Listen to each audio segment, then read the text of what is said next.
Yusuf, welcome to the laboratories which have been transformed by your generosity. I'm standing in the Sanders Hamid laboratory where my group worked for almost 30 years and which is now occupied by the group of Professor Jonathan Nitschke. You'll see some of their work in a few moments. We're also going to show you downstairs the biology labs which are named in memory of Chris Abel. We very much hope you'll be able to visit us later this year and then we can show you the labs actually in operation. Thank you. Hello, I'm Jenny and I'm a research group leader in Lab 290 and my research is in bioenergetics and materials chemistry. My group has been working in Lab 290 for the last 8 years and in the beginning it was a fantastic lab. However, we were feeling like it was a little bit outdated and we could be working even better in a better space. So we were delighted when the renovations took place. Now we can really enjoy the full aspects of the lab. It's much more safe, it's much more functional, it feels much better. Everyone's morale has really picked up and our productivity, of course, has also similarly picked up. So we're really happy with all the changes. So compared to before, our new Lab 290 is well designed for our needs. We now have the materials bay, synthetic bay and biology bay.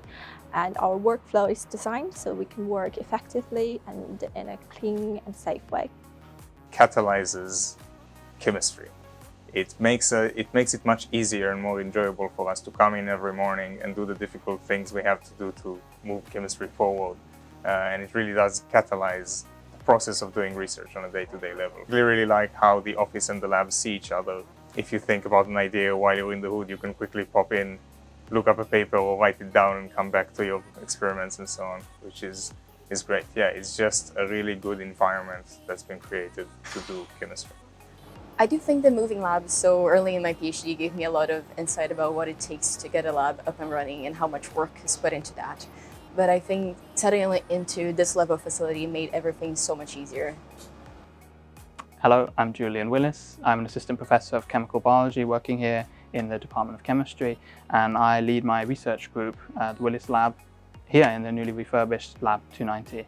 And it's really a fantastic place to be able to work. It's a privilege, and my single favorite feature, I think, that's made the biggest difference is the shared office space, which I'm looking at now. It's right across from me here, and it's just a stone's throw away from our research area, our benches where we actually carry out the research. And what's so nice about it is that it's a single unified shared office space where all of our researchers can sit together and really acts as a focal point where we have a lot more scientific discussions than we used to have. The researchers are better able to ask each other for help or ask questions, and I think the end result is that we end up doing much better science as a result, and we enjoy doing it because we're all there cohabiting and working alongside each other. I believe the best feature about the newly refurbished 290 lab is the fact that we have our own tissue culture room now. So essentially, previously we had to use tissue culture room, which was located in the basement floor in another building of the chemistry department. This was really inconvenient for us because we had our office space, our physics lab, and also the tissue culture room at different places within the department. Because of this, we always spend a lot of time kind of transporting different reagents and chemicals. And when we wanted to plan our experiments in the office, we had to then spend a lot of time walking to the basement floor. This lab is fantastic and we really love working here.